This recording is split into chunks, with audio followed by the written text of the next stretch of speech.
Naona show hii nikuhitaji sana thelathini ya Bongo Flava na imekuwa ni show kubwa sana kwa upande wako. Hebu niambie kitu kimoja, kwenye show hizi kuna namna ambavyo Dudubaya anakuja mpya kabisa kwenye game ya muziki wa Bongo Flava na kuheshimisha kama vile ambavyo niweza kuheshimisha na kuaminisha wazazi wetu kwamba muziki huu sio akiuni kwa ngoma yako ya mwanangu.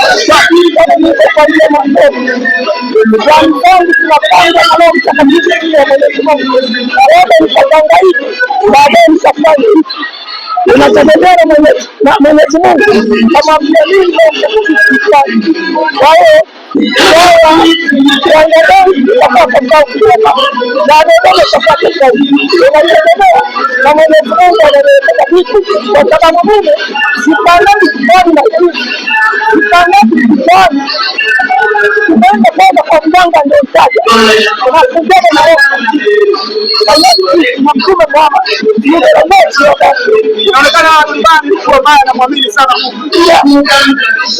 hakuna msanii Tanzania mwenye maadili wengi hata hawa wasanii wote wa zamani hawana ugomvi na redio.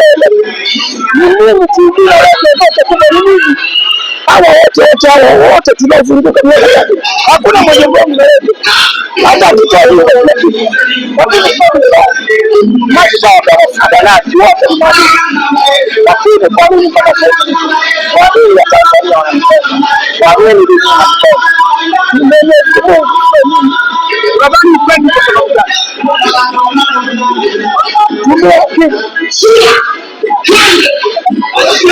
na ukiona hali kama hiyo sasa hivi tunasema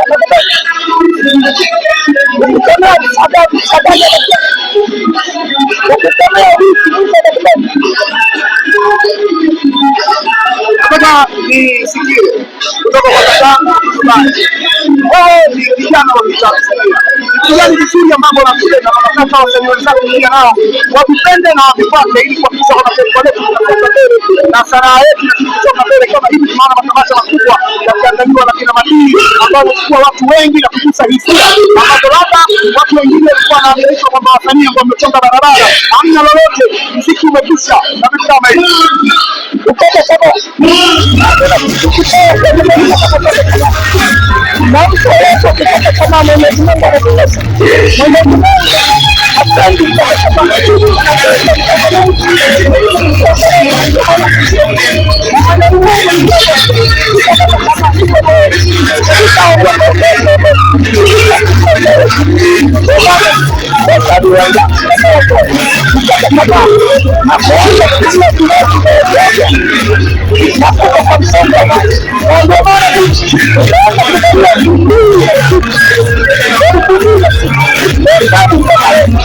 hata hivi sasa miaka 30 kuna watu wanaongea wakati basi watu kama wasafi basi waliambiwa waendelea kwa kibali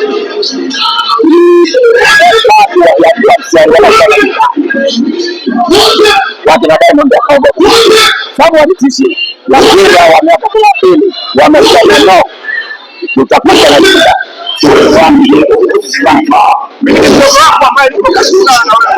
sana mkuu tumeshinda wote kuelezea mdogo wangu na hapa na namna kubwa la kuona amekupa baraka Mungu na kufikiri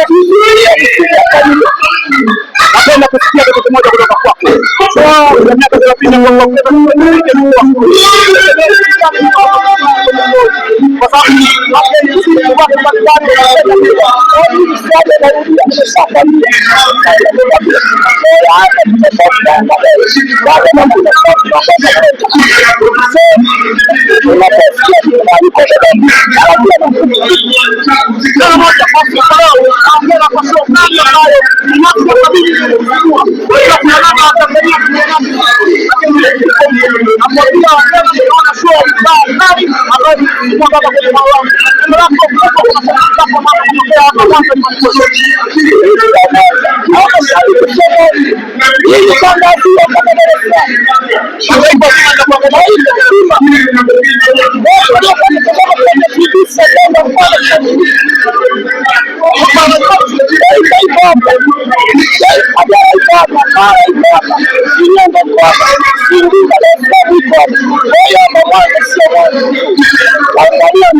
kwa sababu Vibunda